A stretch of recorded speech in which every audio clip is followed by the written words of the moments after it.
Hello everyone and welcome back to another video from Gameplay Classic. In this video, I'm going to show you how to delete your PlayStation account. So let's get started right away.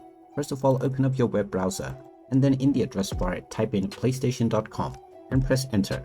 You will now be taken into the official PlayStation website. Go ahead and choose your country, and after you are taken into the homepage, make sure that you are logged in by clicking on the sign in button at the top right corner and using your credentials. After logging in, if you wish to delete your account, then you may check within your account settings and various other menus. However, you will not find the delete account option anywhere. So this means that you will need to contact the support team to delete your account. So click on the support button at the top and then click on account. From the account menu, go ahead and click on account management and you will now see the create, change and close account menu. Go ahead and click on how to close your account and you will be able to view the full article.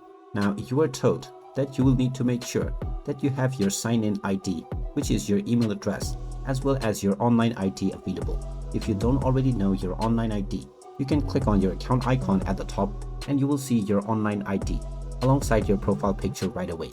Make sure you note both your email address and online ID. After understanding all of the instructions, scroll down and click on Contact PlayStation Support. You will then find the option that you can use to contact the support team.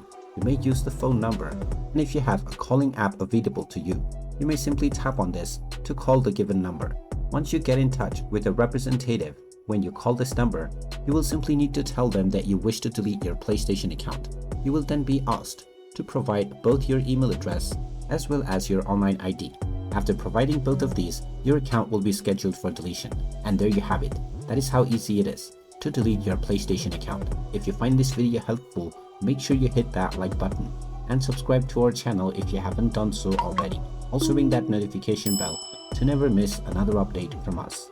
Thank you for watching and I will see you again in the next video.